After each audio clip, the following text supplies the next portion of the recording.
இப்போ நம்ம சாப்பாடை வந்து நிறைய அருமையான கடை நம்ம சாப்பாடு பாருங்க. அந்த வீடியோ கட் ஆயிடுச்சு.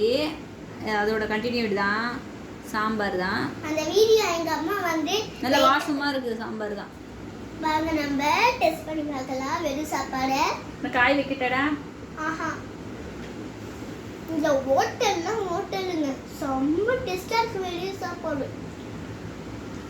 யாராச்சும் வெறும் சாப்பாடு சாப்பிட்டீங்களா? கமெண்ட் பண்ணுங்க. எனக்கு லைட்டா ஃபீவர் ஆனது கொஞ்சம் கஷ்டமா இருக்கு. இப்போ இதை வச்சு பெசைய தான் போடுறோம். நம்ம பெசஞ்சா என்ன ஆமா சாம்பார் தான். இப்போ நம்ம லைட்டா பெசஞ்சு சாப்பிட தான் போறோம். சாப்பிடலாமா? பெசஞ்சு சாப்பிடு. நல்ல ஸ்கூல் கிட்ட உட்காரு. நல்லா உட்காரு. கிட்ட உட்காரு. நான் சாப்பிட போயிடுங்க. கிட்ட உட்காரு. கையில ஏற்றி சாப்பிடு. இப்போ பாருங்களேன். நல்லா இப்படி காரம் சரியா இருக்கா? இன்னும் கொஞ்சம் குழம்பு ஊத்துட்டா. இன்னும் கொஞ்சம் குழம்பு ஊத்துட்டா. செம்மையா இருக்குங்க. இந்த மாதிரி நிறைய குழம்பு ஊற்றி டெஸ்ட் பண்ணி பார்க்கும்போது உங்களுக்கு இந்த ஹோட்டலில் சாப்பிட்ற மாதிரி இல்லை, விவசாய இடத்துல உட்காந்துட்டு சாப்பிட்ற மாதிரி அவ்வளோ டேஸ்டாக இருக்குது. அதாவது என்ன சொல்கிறாங்கன்னா, விவசாயம் பண்ணுறவங்க அவங்க இடத்துல உட்காந்து சாப்பிட்றாங்க இல்லையா, அந்த ஃபீல் கொடுக்குது அப்படின்னு சொல்கிறாங்க. இந்த வாழை இலையில வச்சு சாப்பிடும்போது அந்த ஃபீல் கொடுக்குது அப்படின்னு சொல்கிறாங்க. இவங்க அதெல்லாம் பார்த்தது கிடையாது, டிவியில் பார்த்தது தானே, அதை சொல்ல வராங்க. சரி, நான் சாம்பார் எப்படி டேஸ்ட் இருக்குன்னு பார்க்குறேன். நல்லா இருக்குதாம்மா? சூப்பராக இருக்கு. வேறு வத்த குழம்பு கூட இருக்காது. என்னோட டேஸ்ட் பாரு.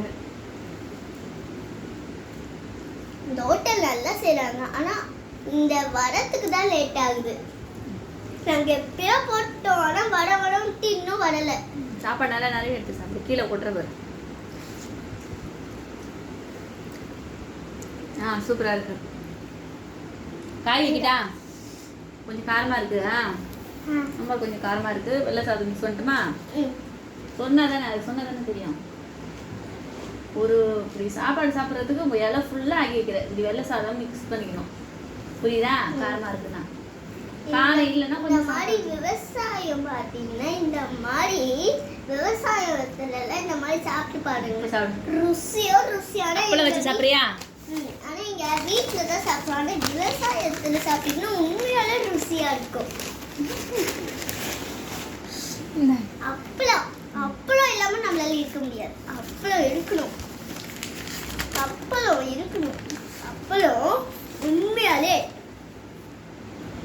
சரி, ஆட்டம். அப்பளத்தை வாயில ஃபஸ்ட்டு இந்த சாப்பாடை இந்த அப்பளத்தோட வச்சு சாப்பிடும் போது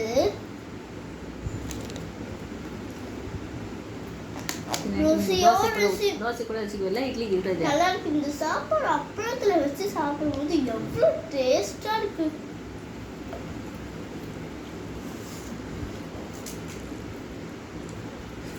சரி, ஓகே, முடிச்சிடலாமா? சரி, ஓகேங்க, பாய்ங்க. நாங்கள் அடுத்து ஒன்று ஒன்றா டேஸ்ட் பார்க்குறோம். நீங்களே போய் சாப்பிடுங்க. டைம் ஓவர் ஆயிடுச்சு. 2:30 ஆயிடுச்சு. ஓகே, சாப்பிடுங்க, பட்னியா இருக்காதீங்க. அதுக்கப்புறமா சாப்பிடுறதுக்கு முன்னாடி அப்பளத்தை வச்சு சாப்பிடுங்க. ருசி. ஓகே, பாய்ங்க. பாய்.